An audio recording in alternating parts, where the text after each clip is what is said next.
शिकारी प्रतिदिन नियम से वो शिकार करता था। धनुष बाण ले जाता था, कमर में चूरमे का भोजन बांधता कपड़े में बांधकर, और मिट्टी की सुराही देखी होगी पानी की, उसको कमर में बांध कर ले जाता था। प्यास लगे तो पानी पी लेता था, भूख लगे तो भोजन कर लेता था। रोज पशु पक्षियों का शिकार करके लाता, उन्हें मार कर उनकी चमड़ी उतार के हड्डियां और चमड़ी बाजार में बेच के, मांस बेच करके अपने बच्चों का गुजारा करता था। कौन करता था? जोर से बोलो। शिकारी। एक दिन शिवरात्रि के दिन भी रोजाना की तरह वो शिकार करने के लिए जंगल में गया शिकारी, मगर शिकारी को पता नहीं कि ये आज शिवरात्रि है। उसे क्या मालूम क्या कोई व्रत होता है। शिकार करने गया, परंतु भोलेनाथ की कृपा से सुबह से शाम हो गई, पर शिकारी को कोई भी पशु पक्षी जीव जंतु शिकार नहीं मिला। और जब शिकार नहीं मिला तो उसको चिंता लगी कि आज मैं अपने बच्चों के लिए भोजन की व्यवस्था कैसे करूंगा। इसलिए भोजन और पानी जल होते हुए भी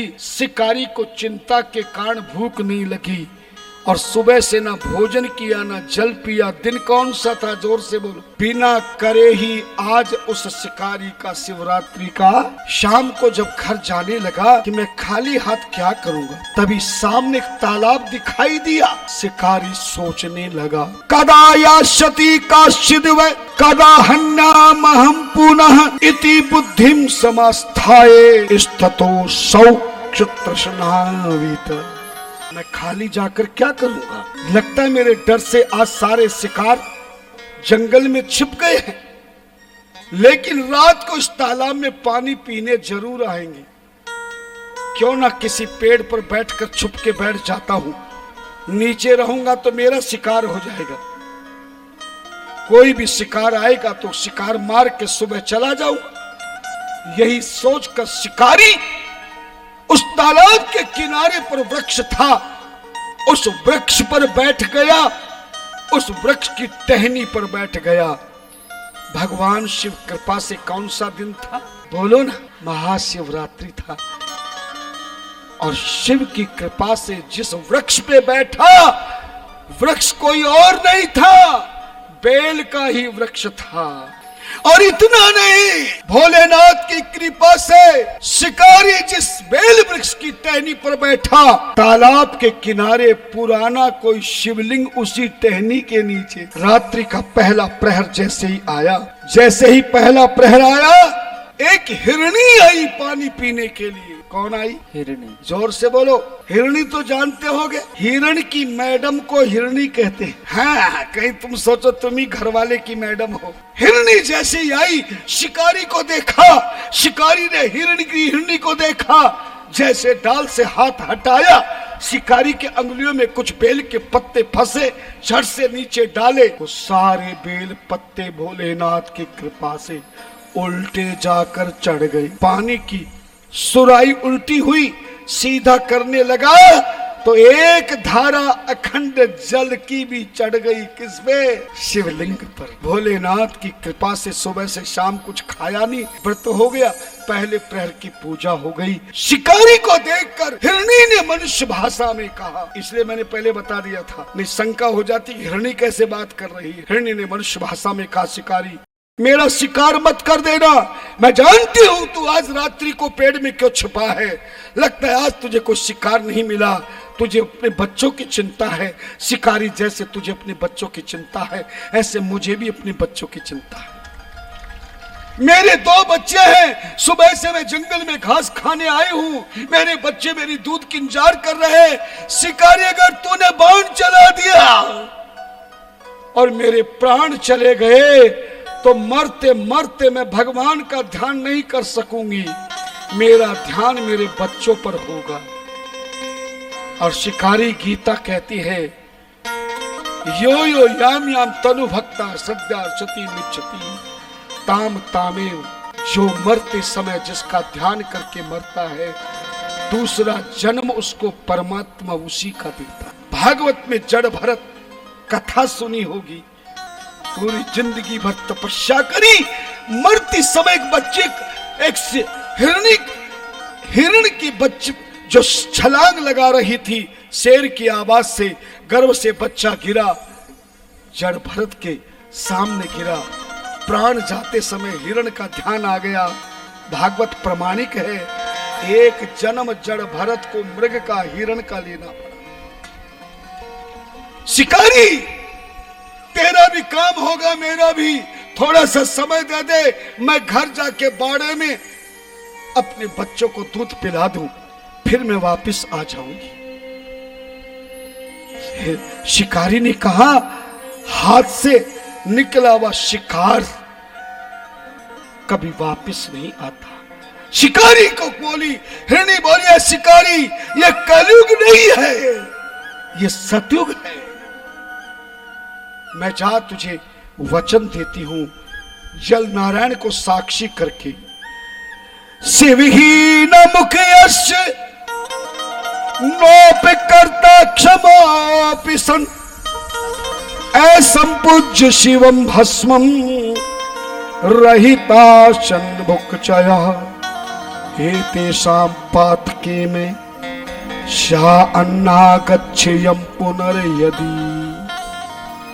मैं आगच्छे पुनर्यदि। जो शिव भक्त को बिना भस्म लिए पूजा का फल मिलता है, जो पतिव्रता नारी को गलत निगाहों से देखने पर जो पाप लगता है, वो पाप भगवान शिव मुझे दे दे, अगर मैं तेरे को वचन दे के वापस न आऊं। जैसे ही वचन दिया, शिकारी ने कहा, चल जा, जल्दी जाना। पहले प्रहर में हिरणी चली गई, दूसरे प्रहर में उसी का पति हिरण आया। उसको देखकर भी शिकारी के हाथों से बेल पत्ते टूटे, शिवलिंग पर चढ़ गए, हाथों से जल चढ़ गया, दूसरे पैर की पूजा हो गई। हिरण ने भी कहा कि मैं भी एक बार बच्चों को आशीर्वाद दे के आ जाऊं, मिल के आ जाऊं, वरना मरते समय बच्चों का ध्यान होगा। उसने भी वचन दिया। शिकारी ने हिरण को भी भेज दिया। तीसरे पैर में हिरण की पत्नी की बहन हिरणी आई, उस समय भी बेलपत्र चढ़े, जल चढ़ा, तीसरे प्रहर की पूजा हो गई। उस हिरणी ने भी वचन दिए और तीसरे पैर में उसको भी छोड़ दिया। दो हिरणी एक हिरण, दो दो बच्चे थे। कितना परिवार हो गया? दोनों हिरणियों के दो दो बच्चे, दो हिरणी एक हिरण, कितना हो गया परिवार? लगता मैथ तुम्हारा कमजोर है। 7 हिरण परिवार। वापस जाने लगे। बच्चों ने कहा, तुम्हारे बिना हम क्या करेंगे? जब तुमने किसी को वचन दिया है कुर्बानी देने का, हम भी तुम्हारे साथ चलेंगे। प्रातःकाल ब्रह्म मुहूर्त में चौथे प्रहर में 7 प्राणी पहुंच रहे हैं। शिकारी ने देखा वो 2 हिरणी एक हिरण के साथ ये अपने बच्चों को भी लेके आए हैं। हिरणी ने कहा, शिकारी, मैं अपने बच्चों के साथ आज कुर्बानी के लिए तैयार है, तो हमारा शिकार करके अपने बच्चों का पालन कर ले। शिकारी की आंखों में आंसू आ गए। शिकारी को ज्ञान हो गया, क्योंकि 3 प्रहर की 3 पूजा हो चुकी थी। चौथे प्रहर में देखकर शिकारी ने अपने हाथ हटा के जैसे बेल पत्ता नीचे फेंका। मन में सोचा, ईश्वर ने मुझे मनुष्य जीवन दिया है, मुझे बुद्धि दी है, मुझ मनुष्य से तो बढ़िया ये हिरण परिवार है, जो पशु होते हुए भी अपने दिए वचनों का पालन करने के लिए कुर्बानी देने को तैयार है। और मुझे ईश्वर ने मनुष्य जन्म दिया और मैं ऐसे धर्मात्मा पशु पक्षियों का शिकार करके केवल बच्चों का पेट पालन करता हूँ। जैसे शिकारी ने सोचा, बेल पत्ते नीचे फेंके, उल्टे चढ़ गए। जल का पूरा पात्र उठा के नीचे फेंका, शिवलिंग से टकरा के पूरा जल चढ़ गया। और चौथे पैर की अंतिम पूजा में चूरमे का जो भोजन ले गया था, वो भी जो फेंका, कपड़ा फटा और चूरमे का भोग भगवान शिवलिंग पर चढ़ गया। शिकारी ने कहा, मैं इन्हें मारूंगा नहीं, मैं इनके चरण पकड़ के क्षमा मांगू। महाराज, जैसे पेड़ से कूदकर हिरण परिवार से क्षमा मांगने के लिए कूदा, उसकी धोती बेल के कांटों में अटक गई। शिकारी औंधे मुंह ऐसे गिरा कि उसका सर शिवलिंग को टकरा गया और दोनों हाथ शिवलिंग को छू गई और तभी भोलेनाथ प्रकट हो गए। शिकारी चरणों में गिर गया। हे भोलेनाथ, भगवान शिव का हाथ जैसे शिकारी के सिर पे आया। सच बताओ, परमात्मा का हाथ किसी अज्ञानी के सिर पे लग जाए तो वो ज्ञानी बनेगा कि नहीं बनेगा? भूल से भी पारसमणि गले से गले सोने को भूल से छू जाए तो लोहा सोना बनेगा। प्रभु का हाथ छूते ही शिकारी को ज्ञान आ गया, किए गए कर्मों का ध्यान आ गया, मेरे भोलेनाथ का सम्मान करने का ज्ञान आ गया। चरणों में गिर गया शिकारी, मुझ पे दया करो प्रभु। आप बड़े बड़े जन्म की तपस्या के बाद किसी को दर्शन नहीं देते हैं। जना में मोने यतन कराही, अंतरा में कहीं आवत नाई, अंतरा में कहीं आवत नाई। चरणों में गिर गया प्रभु। मैंने जीवन में इन पशु पक्षियों की हत्या की, मैंने इनका मांस और हड्डियां बेचकर अपने बच्चों का गुजारा किया है, लेकिन आज आपने मुझे दर्शन कैसे दिए प्रभु?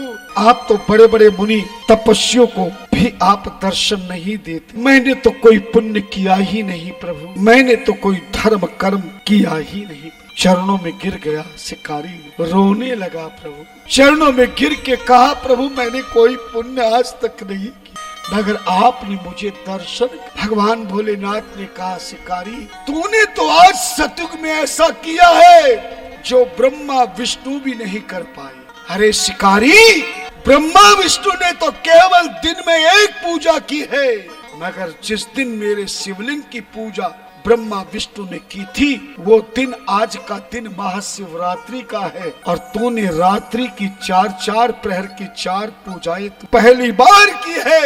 मैं तुझसे बहुत प्रसन्न हूँ, मांग वरदान। तू क्या मांगना चाहता? शिकारी रोने लगा, बोले मुझे वरदान मत दीजिए प्रभु, मैं वरदान के काबिल नहीं हूँ नाथ। अगर वरदान देना है तो इस हिरण परिवार को वरदान दीजिए प्रभु, जिनकी कृपा से आज आपके मुझे दर्शन हो। मैं अभागा भला तुम्हारे दर्शन कहाँ कर सकता? भगवान शिव ने कहा तू चिंता मत कर, पहले इस हिरण परिवार को ही मैं वरदान दे देती। ये हिरण परिवार कुर्बानी के लिए खड़ा है। शिकारी भले तू बाण न मार, मगर आज इनकी मृत्यु निश्चित है। आज ये शरीर छोड़कर मेरी कृपा से उत्तर दिशा में 7 तारों का मंडल बनकर हमेशा आकाश में विराजमान रहेगा। त्रेता युग से लेकर उसके पश्चात ये 7 सप्त ऋषियों का मंडल बनेगा।